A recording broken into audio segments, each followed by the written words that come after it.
కాళ్లలో నొప్పి, నరాల వాపు వంటి లక్షణాలతో బాధపడుతున్నారా? వెరికోస్ వెయిన్స్ లో అత్యాధునిక చికిత్స ఏవిస్ వాస్కులర్ సెంటర్.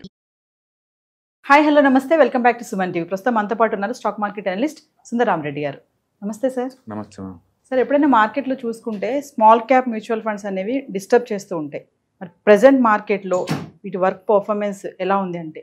జనరల్గా మార్కెట్ పడుతున్నప్పుడు మైక్రో క్యాప్ అండ్ స్మాల్ క్యాప్లో డ్రాపింగ్ ఎక్కువ ఉంటుంది, అంటే వోలటిలిటీ ఎక్కువ ఉంటుంది. మనందరికీ తెలుసు కంపెనీలు చిన్నవి అంటే అందులో ఉన్న స్టాక్స్ కూడా కొంచెమే ఉంటాయి. సో సెల్లింగ్ ప్రెజర్ ఎక్కువ వచ్చినప్పుడు ఏంటంటే వాటిని కొనేవాళ్ళు ఎవరు లేక లోవర్ సర్క్యూట్ టచ్ అవుతూ ఉంటాయి. అందుకని జనరల్ టెండెన్సీ ఏంటంటే micro cap and small క్యాప్లో volatility ఎక్కువ ఉంటుంది. దాని అర్థం స్టాక్స్ అన్నీ కూడా యూనిఫామ్గా పడితేనేం కాదు. ఇప్పుడు రీసెంట్గా వచ్చిన వోలటిలిటీ ఏంటంటే ఒకరోజు లార్జ్ క్యాప్ డౌన్ అవుతే ఇంకో రోజు స్మాల్ క్యాప్ డౌన్ అవుతుంది, మళ్ళీ ఇంకో రోజు ఇంప్రూవ్ అవుతుంది, అలా జరుగుతూ ఉందన్నమాట. ఆల్ టైమ్ హై దగ్గర నుంచి ఇప్పటివరకు నిఫ్టీ పడింది, డ్రాప్ అయింది 7% అండి. అంటే స్మాల్ క్యాప్ కూడా 7% పడింది. మనం అనుకుంటున్నాం అది ఎక్కువ పడుతుంది అని, బట్ చూస్తే అది 7 ఉంది. అంటే పర్టికులర్ మనం మ్యూచువల్ ఫండ్స్ కనుక చూసుకున్నట్లయితే and 99% all mutual funds are fall less than 7% అండి. అంటే ఇండెక్స్ ఎలా బిహేవ్ చేస్తుందో ఇది కూడా అలానే బిహేవ్ చేస్తుంది. నిఫ్టీ ఎలా పడిందో ఇది కూడా అంతకంటే ఎక్కువ ఏం పడలేదు. బట్ జనరల్ పబ్లిక్ ఏమనుకుంటారంటే మార్కెట్ కంటే ఎక్కువ పడతాయి కదా అనుకుంటారు. అది కొంతవరకు నిజం. బట్ ఈసారి మాత్రం స్మాల్ క్యాప్ మ్యూచువల్ ఫండ్స్ కూడా ఫండ్ మేనేజర్స్ బాగా మెయింటైన్ చేస్తున్నారు. అంటే మన క్వాంట్ లేకపోతే ఎల్ఐసి లేదా బ్యాంక్ ఆఫ్ బరోడా, మనులైఫ్, ఏ స్మాల్ క్యాప్ ఫండ్ పట్టినా సరే these are falling anywhere between 4.7 to 7%. అంటే మార్కెట్ ఎంత డ్రాప్ అయిందో ఇవి కూడా అంతే డ్రాప్ అవుతున్నాయి, ఎక్కువేమీ డ్రాప్ అవ్వలేదు. ఎందుకంటే వీళ్ళందరికీ మార్కెట్ వాలటిలిటీ మనకంటే బాగా తెలుసు. అందుకని వాటి దాన్ని బ్యాలెన్స్ చేయడం కోసం బహుశా large cap, mid cap, cash holding ఎక్కువ చేసుకున్నారు ఆల్రెడీ. అందుకని మార్కెట్ కంటే వీళ్ళు ఎక్కువేం పడలేదు. అదే టైంలో మనం 52 వీక్స్ లో నుంచి చూసుకుంటే ఈ ఫండ్స్ కనుక ఎంత ఇచ్చినాయి అంటే అండ్ క్వాంట్ అయితే 63% రిటర్న్స్ ఇచ్చింది 52 వీక్స్ లో నుంచి ఇప్పటి వరకు. And LIC mutual fund small cap 62% ఇచ్చింది. And bank of Baroda small cap mutual fund 44%, menu life 64%. And majority mutual funds అన్ని కూడా మంచి రిటర్న్స్ ఇచ్చినాయి 50 వీక్స్లో నుంచి. సో కాబట్టి 52 వీక్స్లో నుంచి మోర్ దెన్ యావరేజ్ మీద 40 to 50% ఇచ్చినాయి. అండ్ ఆల్ టైమ్ హై దగ్గర నుంచి డ్రాప్ అయింది మాత్రం 7%. కాబట్టి స్మాల్ క్యాప్లో ఉన్నోళ్ళు ఈ టైంలో మానేయటం బెటర్. అంటే మానేసే బదులు ఎస్ఐపి వాళ్ళు కంటిన్యూ చేసుకోవటం బెటరు. లేదు అలొకేషన్ మార్చుకుంటామంటే మార్చుకోవచ్చు. ఒకవేళ మార్కెట్లో వాలటిలిటీ ఎక్కువ ఉంటుంది అనిపించింది అనుకోండి, బెస్ట్ ఏంటంటే లార్జ్ లేదా లార్జ్ అండ్ మిడ్కి అలొకేషన్ ఎక్కువ చేసి స్మాల్ క్యాప్లో తక్కువ చేయొచ్చు, అలా చేయొచ్చు. లేదు అంటే ఎస్ఐపిలో మీరు కంటిన్యూస్గా ఇన్వెస్ట్ చేసుకుంటూ పోవచ్చు. పడ్డా నాకు ఎక్కువ యూనిట్లు వస్తే, పెరిగినా కూడా తక్కువ యూనిట్లు వస్తాయి, అంతే. కాబట్టి స్మాల్ క్యాప్లో పెట్టుకుంటే అవి కొలాప్స్ అవుతున్నాయి అని అనడానికి ఇక్కడ ఎవిడెన్స్ ఏం లేదు. ఫండ్ మేనేజర్స్ పర్ఫెక్ట్గా మెయింటైన్ చేస్తున్నారు. అండ్ ఓవరాల్గా ఇండెక్స్ కూడా నిఫ్టీ ఎంత పడితే స్మాల్ క్యాప్ కూడా అంతే పడింది. అందుకని జనరల్గా మనం అనుకుంటాం అన్నది ఇది ఎక్కువ పడిద్దని. బట్ ఒకరోజు ఎక్కువ పడుతున్న మాట నిజం, కానీ బట్ రికవర్ అవుతున్నప్పుడు కూడా ఇదే బాగా రికవర్ అవుతుంది అనమాట.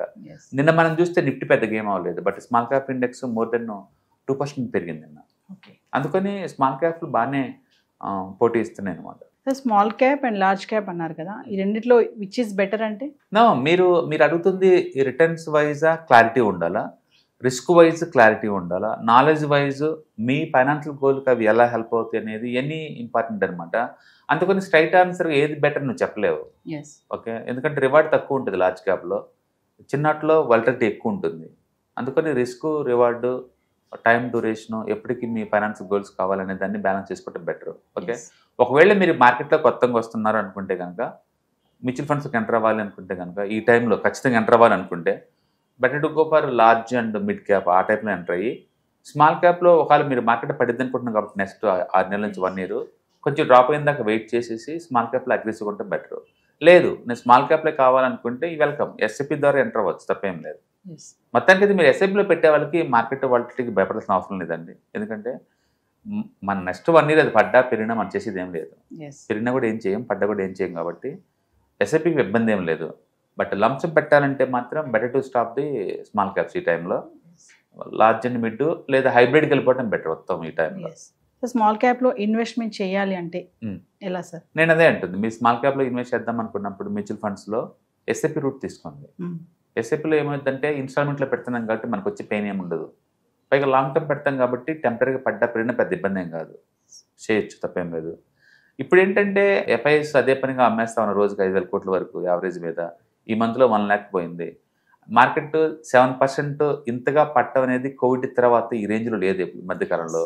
అందుకని కోవిడ్ తర్వాత వచ్చిన ఇన్వెస్టర్స్కి ఏంటంటే అదేదో జరిగిపోతుంది ఇక్కడ అన్నట్టు ఇదవుతున్నారు. కానీ నిజం చెప్పాలంటే ఈ వాలటిలిటీ అప్పుడప్పుడు మార్కెట్లో తగులుతూనే ఉంటుంది. ఓకే, మేము అనుకోవటం ఏంటంటే ఇది నెక్స్ట్ 22,000 కానీ నెక్స్ట్ అందరూ 5 to 10% కానీ పడిద్దేమో అనుకోండి నెక్స్ట్ 6 monthsలో. అందుకని వెంటనే రికవరీ అవ్వదు. ఇంతకుముందు పడంగానే వెంటనే రికవరీ అయింది, ఈసారి అలా అవ్వకపోవచ్చు. ఎందుకంటే ఎఫ్ఐ సపోర్ట్ లేదు కదా. రిస్క్ అపిటైట్ ఎలా ఉంటుంది సార్? మీరు స్మాల్ క్యాపిటల్ థింక్ చేస్తున్నారంటే మీరు అగ్రెసివ్ ఉంటేనే, మీరు టూ మచ్ అగ్రెసివ్ ఉన్నట్టు లెక్క. యంగ్లో ఉన్న తప్పేం లేదు, రిస్క్ ప్రొఫైల్ ఎక్కువ ఉన్నా సరే. ఓల్డ్ ఏజ్లో వాళ్ళు కన్జర్వేటివ్గా ఉంటే బెటర్. అందుకని better to avoid the small caps అనమాట. ఎప్పుడైనా మార్కెట్ వాలటిలిటీ ఉన్నప్పుడు ప్రాఫిట్ తీద్దాం అనుకునే బదులు సేఫ్టీ చూసుకోవటం చాలా బెటర్. అందుకని సేఫ్టీ కావాలి అనుకున్న అందరూ హైబ్రిడ్కి వెళ్ళిపోవడం బెటర్. హైబ్రిడ్లో ఏంటంటే నీకు బోర్డు వెర్షన్ తగులుతాయి. లైక్ ఈక్విటీ 25, డెట్ 75, లేదా డెట్ 25, ఈక్విటీ 75, లేదా 50-50, ఇలాంటి బోల్డెన్ చాయిస్ ఉంటుంది. ఈ టైంలో మార్కెట్లో నేను ఎప్పుడు సేఫ్టీ చూస్తాము, రిటర్న్స్ పెద్దగా పట్టించుకోవాల్సిన అవసరం లేదు.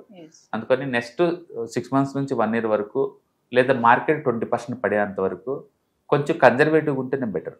క్యాష్ హోల్డింగ్ ఎక్కువ ఉంచుకుంటేనే బెటర్. సో ఓవరాల్ చూసుకుంటే మార్కెట్లో ఎక్కువ డిస్టర్బ్ చేసేది స్మాల్ క్యాప్ మ్యూచువల్ ఫండ్స్ అని అంటున్నారు కదా. బేసికల్గా థియరిటికల్గా ఎస్, అది ప్రాక్టికల్గా ఇప్పుడు మనం చూసాం కదా. మార్కెట్ ఎంత పడితే నిఫ్టీ అంతే పడింది. మరి నిఫ్టీలో ఉన్న లార్జ్ క్యాప్ కదా, అన్ని లార్జ్ క్యాప్సే ఉన్నాయి కాబట్టి ఇవి కూడా ఉంది. రెండోది స్మాల్ క్యాప్స్ ఎక్కువ పడతాయి కదా అనుకుంటున్నారు, ఎస్ఎంఈ ఎక్కువ పడతాయి అనమాట. నెంబరింగ్లో ఎక్కువ పడితే పడచ్చేమో కానీ లార్జ్ క్యాప్ కూడా పడుతూనే ఉన్నాయి కదా ఇప్పుడు. అందుకని మార్కెట్లో ఏంటంటే క్వాలిటీ బాగుంది అంటే ఏమైనా, క్వాలిటీ లేకపోతే ఏమైనా పడతాయి. అంటే క్వాలిటీ ఉన్నది తక్కువ పడే ఛాన్స్ ఉంది. స్మాల్ క్యాప్లో కూడా 52 weeks హై దగ్గర ఉన్న స్టాక్స్ బోల్డ్ అని ఉన్నాయి. లార్జ్ క్యాప్లో 52 weeks లో ఉన్న స్టాక్స్ కూడా బోల్డ్ అని ఉన్నాయి. అందుకని వాలటిలిటీ వల్ల స్మాల్ మైక్రో ఎక్కువ ఎఫెక్ట్ అయ్యింది అన్నమాట నిజం. బట్ రాను రాను ఫండమెంటల్స్ అయితే మాత్రం వీటిని కూడా హ్యాండిల్ చేయడం నేర్చుకున్నారు. అందుకని ఈసారి వాలటిలిటీలో నిఫ్టీ ఎంత పడిందో, లార్జ్ క్యాప్ ఎంత పడ్డాయో, స్మాల్ క్యాప్ మ్యూచువల్ ఫండ్స్ కూడా అంతే డ్రాప్ అయినాయి. అందుకని ఎక్కువ పడింది నువ్వు చెప్పలేవు, అలాంటి ఎవిడెన్స్ ఏం లేదు ఇక్కడ. బాగా మేనేజ్ చేస్తున్నారు ఈసారి వాలటిలిటీని. ఇండివిజువల్ స్టాక్స్ తీసుకున్న వాళ్ళు సఫర్ అవుతా ఉన్నారు, ఎందుకంటే ఇండివిజువల్ స్టాక్స్ రోజుకే 5-6% డౌన్ అవుతున్నాయి. But mutual funds all time high నుంచి కేవలం 6% డౌన్ అయినాయి. అందుకని సేఫ్టీ ఎక్కడుంది ఈ మార్కెట్లో అంటే ఇండెక్స్ ఫండ్ మ్యూచువల్ ఫండ్స్ లోనే ఉంది. ఇన్వెస్టర్స్ మరి అలర్ట్ గా ఉండాలి, ఇలా డౌన్ ఫాల్ అవుతుంది అంటే వాళ్ళు తెలుసుకోవాలంటే ఎలా సార్? బేసికల్గా మీరు ఏ టైపు ఇన్వెస్టర్స్ అనేది క్లారిటీ ఉండాలా. మీరు ఆల్రెడీ మీ ప్రొఫెషనల్ మీరు బిజీగా ఉండి ప్యాసివ్ ఇన్కమ్ లాగా పెడుతున్నారు అనుకోండి, మార్కెట్లో వాటి పట్టించుకోవాల్సిన అవసరం లేదు. కానీ యాక్టివ్ ఇన్కమ్ లాగా మీరు ట్రై చేస్తున్నారు అనుకోండి, ఈ టైంలో కొంచెం అలర్ట్గా ఉంటేనే బెటర్. అందుకని మీరు ఏ టైపు మార్కెట్ని ఎంత అబ్జర్వ్ చేస్తున్నారు, ఎంత అమౌంట్ పెడుతున్నారు అని దాన్ని బట్టి ఉంటుంది అనమాట. ఎస్ఐపి వాళ్ళకి అసలు ఇబ్బంది ఏం లేదండి, దే డూ కంటిన్యూ చేసుకుంటూ పోవచ్చు. ఓకే, ఒకవేళ స్మాల్ క్యాప్ ముందు రోజులు ఎక్కువ పడితే అనిపించింది అనుకోండి, shift to the hybrid funds or large cap shift అవ్వచ్చు, తప్పేం లేదు. ఎంత తేడా ఉండొచ్చు వాటికి వీటికి మధ్య అంటే మేబీ ఒక 5-10% ఉంటుంది. ప్యానిక్ వచ్చే అంత అట్మాస్ఫియర్ లేదండి ఇప్పుడు, ఎందుకంటే ఇండియా జీడిపి గ్రోత్ పర్లేదు 7% దాకా ఉంది. ఇంత గ్రోత్ వాళ్ళు ఎక్కడా లేదు. అంటే మార్కెట్ ఓవర్ వాల్యుయేషన్ అయింది, అదొక రీజన్ తప్ప, ఎఫ్ఐఎస్ అమ్ముతున్నారు రీజన్ తప్ప, ఎకానమీలో టూ మచ్గా బేర్ మార్కెట్లో వచ్చే అంత ఇష్యూస్ ఏం లేవు. అందుకని ఇప్పుడు పడింది స్మాల్ క్యాప్స్ ఒక 6-7% తప్పటి కదా, మేబీ అందరూ ఒక 3-5% తప్పటి ఆగిపోతాయి ఆ టైంలో.